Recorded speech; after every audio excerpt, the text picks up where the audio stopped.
Welcome back. This is episode 7 of Programming with Python for Scientists and Engineers. I'm Karen. And I'm Josh. In episode 1 through 6, we've been learning the basic building blocks of Python. If you're just joining us, or if you've missed any of these other episodes, we highly recommend that you back up and take time to work through each one. In our last episode, we learned about modules and how important they can be. Well, today we're going even further with a specific module that's of great use to scientists and engineers.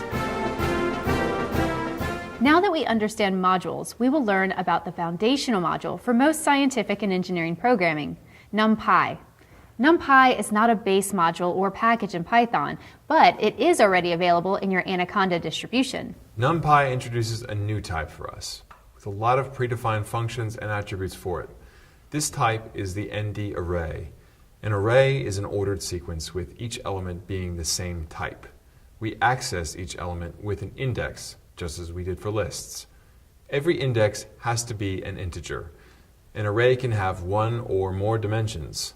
The number of dimensions is called the rank. Each dimension has a lower bound and an upper bound.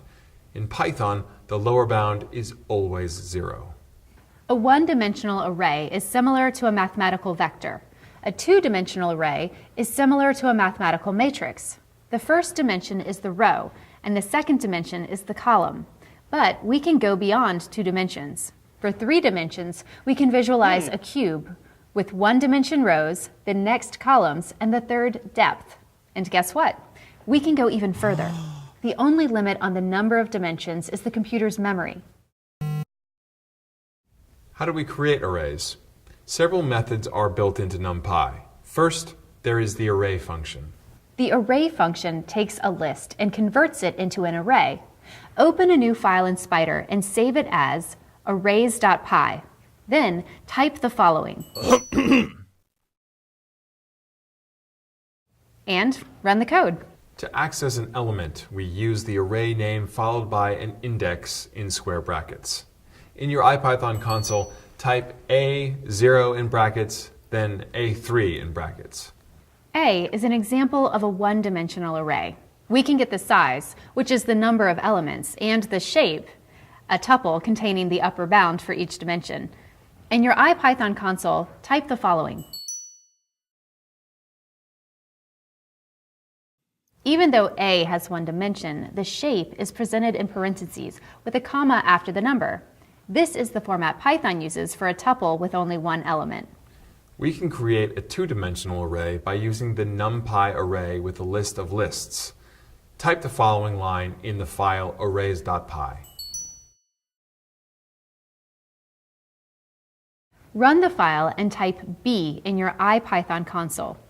We see that B has 2 rows, each row being one of the sublists that we included as the argument for NP array.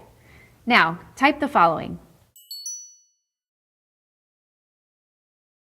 B.size reports the total number of elements in the array, whereas B.shape reports the number of rows and columns in that order. If we want to access a specific element, we use a comma-separated list inside one set of square brackets. For example, type B1, 1 in brackets. Remember, we start counting with 0 for both rows and columns. We can set up an array of a given size and shape with all the elements set to 0 or 1. If I need more than 1 dimension, then I must give it a tuple of the dimensions I want as the argument to the Numpy function. To see how these work, type the following in your IPython console. The first 2 statements create arrays for which all elements are initialized either with 0s or 1s. One new thing about Numpy is that we may need to declare the type of the elements of the array. If we use np.zeros or np.ones, the default is double precision floating point. If we want something different, we must use a keyword argument dtype. Type the following in your IPython console.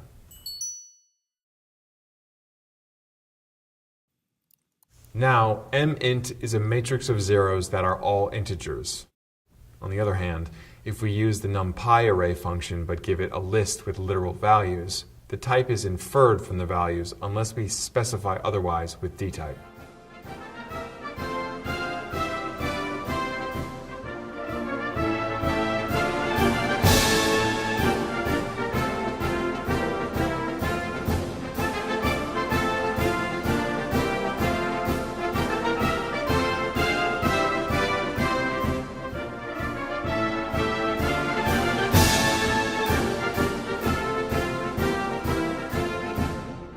What is the difference among the following?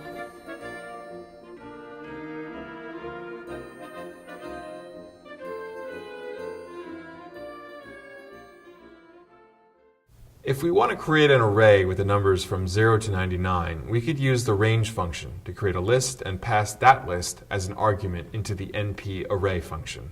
For example, v equals np.array of range 100. Or, more efficiently, we can use the np_arange function. For example, v equals np.arange of 100. It is important to know the difference between range and arange. Range returns a list. Arange returns an array. Like range, a start value can be specified if you want something other than 0. If you don't specify an increment, it is 1. But if you do specify it, then you must also give it a starting value, even if that's 0. The increment can be negative as long as the start value is greater than the end value. The usual Python rule for the end value applies. It's not included. But the arange function has more flexibility than range. It can return any numerical type, and it's not restricted to integer increments. Practice creating arrays with different values by typing the following in your IPython console. We can change a one-dimensional array into a two-dimensional array by using a reshape function. To see how the reshape function works, type the following into your IPython console. Examine the contents of U and V in the Variable Explorer to see how the one-dimensional array is reorganized into a two-dimensional array. We also can combine these two statements into a single statement, as follows. Now that we can create arrays, we can extract parts of arrays with slices. Recall that slices are a subset of sequence elements, or in this case, of the array elements. Slices are indicated by a colon-separated range. The upper bound must be 1 greater than the real upper bound, as usual in Python. LB colon in brackets goes from LB to end. Colon UB in brackets goes from the beginning to UB minus 1. Colon in brackets is the entire axis. Practice taking slices of arrays by typing the following in your IPython console. Pay attention to negative indices and slices. The second statement returns the last element in the array.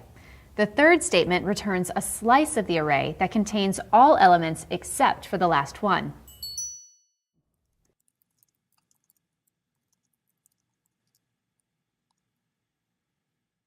Numpy gives us a lot of mathematical functions, and they work element-wise on arrays. This means that the function will be applied to every element in an array. The functions in math cannot do this, so we have to be sure to use the Numpy versions on arrays.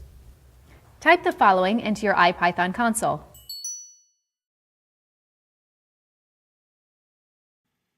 Observe how the sign function was applied to each element in the array, A. Now try typing this. Why is this a problem? The math sign function expects a single number as an argument, but A is an array of numbers. We could create a loop that iterates through all elements of A and invokes math sign for each element, but that is very inefficient. It's better to use the Numpy version. Arithmetic operations also can be applied element-wise.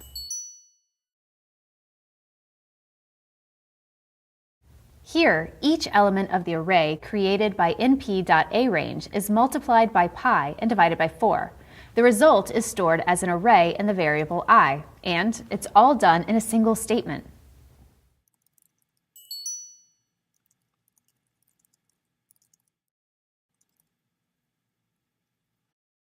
In this episode, we explored the functionality of the Numpy module. Numpy is one of the central modules used for scientific and engineering computing, providing powerful functions to create and manipulate multidimensional arrays. Next time, we'll learn about matplotlib, SciPy, and pandas. Thanks for watching this episode of Programming with Python for Scientists and Engineers.